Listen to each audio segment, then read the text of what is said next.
Kia ora, New Zealand. The government has an important decision to make on climate change, and we want to hear your views. This December, countries from around the world are meeting in Paris to commit to a new international climate change agreement. As part of this, New Zealand will put forward a nationally determined contribution to reduce greenhouse gas emissions that will apply after 2020. Our contribution will communicate the ambition and action we commit to reduce emissions. It will also take into account our national circumstances. As well as an emissions reduction target, our contribution may also outline supporting policies and targets in specific sectors. So why are we doing this? Global greenhouse gas emissions are rising. As a consequence, we are facing dangerous temperature increases, sea level rise, and intense storms and droughts. This will affect the quality of our lives and those of our tamariki and mokopuna. Climate change is truly a global problem, and all nations, big and small, need to act collectively to address it. The ultimate goal is to avoid dangerous temperature increases of more than 2 degrees. This will require a global transition to a low-carbon world, where we no longer rely on fossil fuels, we use energy more efficiently, and we take advantage of new and innovative technologies. But we are not there yet. Momentum is building worldwide in support of the new agreement, with many countries already signalling their emissions reduction targets, including the 3 largest global emitters, the United States, China, and the European Union.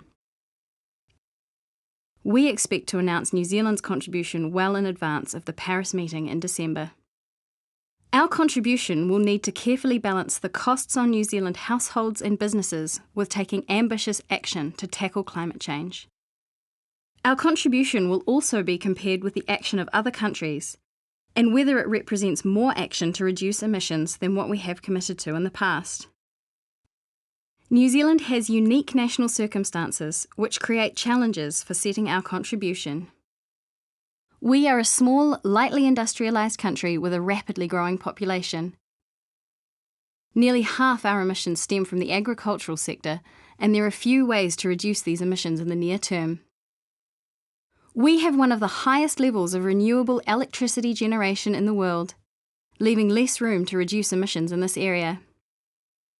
These factors mean it is generally more difficult and expensive for us to reduce our domestic emissions compared with many other developed countries. But we also have some opportunities to seize. We are in a good position to leverage off our high level of renewable electricity generation, for example by reducing emissions through the use of electric vehicles and by producing low-carbon goods. We have an efficient primary sector and world-leading research aimed at finding new technologies to reduce agricultural emissions.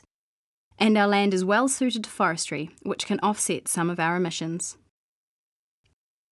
Our contribution will be a commitment that commences in 2021 and will run for many years beyond that.